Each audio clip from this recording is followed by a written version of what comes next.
ជំរាបសួរនិងសួស្តីអ្នកគ្នាចឹងខ្ញុំពុំបែបណាត់ចឹងវីដេអូហ្នឹងខ្ញុំនឹងបន្តនិយាយអំពី command foundation នៅក្នុង Linux ចឹង command មួយចំនួនខ្ញុំនឹងបង្ហាញតិចទៀតណាចឹងទី1យើងធ្វើការ remote ទៅកាន់ server របស់យើងសិន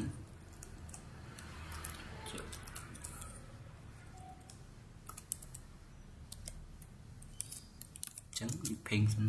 ចឹងពេលវីដេអូថៃយើងធ្វើការប្រើ command sh remote ទៅ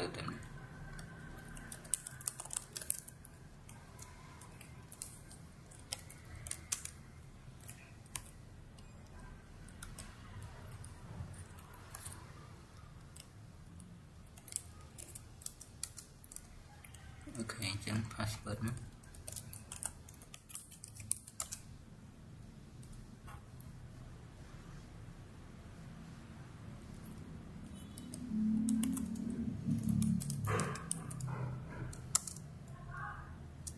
អញ្ចឹងចូលបានហើយអញ្ចឹង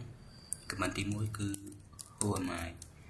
I គឺជា command ដែលសម្រាប់សួររក user អញ្ចឹង user របស់ខ្ញុំគឺឈ្មោះ Panet អញ្ចឹង command ទី2 pwd អញ្ចឹងអាហ្នឹងគឺសម្រាប់ show directory អញ្ចឹង directory របស់ខ្ញុំគឺក្នុង home ហើយ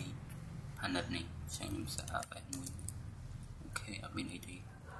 អញ្ចឹង command តទៀត sudo update ចាអានេះគឺយើង update ទៅរក version ឯខ្ពស់ជាងហ្នឹងអូខេអញ្ចឹងវាបើកហើយអូខេយើងតេស្តតទៀត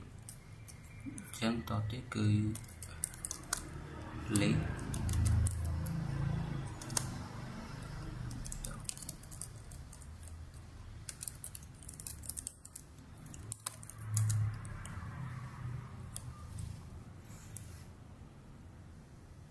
ចឹងតទៅ command តទៀតចឹងគឺ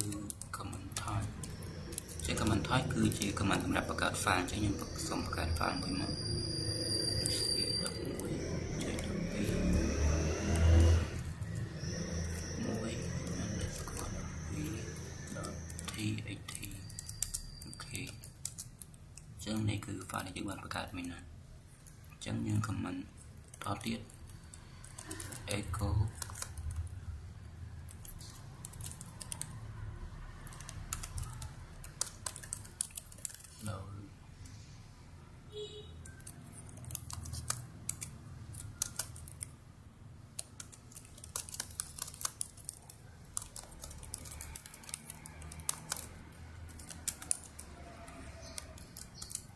អញ្ចឹងអានេះគឺ command សម្រាប់ឲ្យយើងសូរទៅលើ message អញ្ចឹងយើងls មួយមកអញ្ចឹងនេះគឺ file ដែលយើងបង្កើតមុនអញ្ចឹងយើងនេះគឺ total 0អញ្ចឹងអត់មានអីទេក្នុងមានតែ file មួយទេ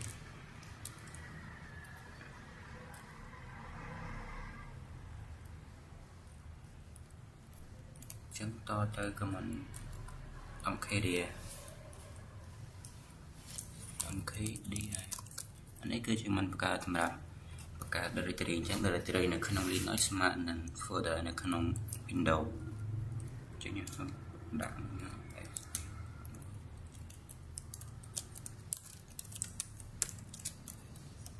folder អូខេអញ្ចឹងនេះមកហើយ folder មួយហើយ file មួយ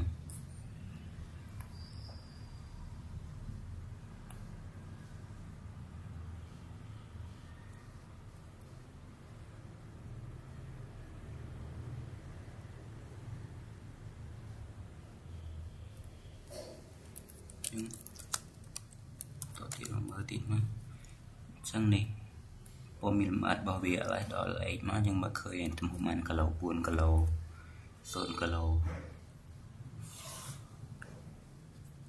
អញ្ចឹងនៅក្នុងវីដេអូនឹងប៉ុណ្ណេះមានតែប៉ុណ្្នឹងទេអរគុណអ្នកនរគ្នាសម្រាប់ការតាមដានតាំងពីដើមដល់ចប់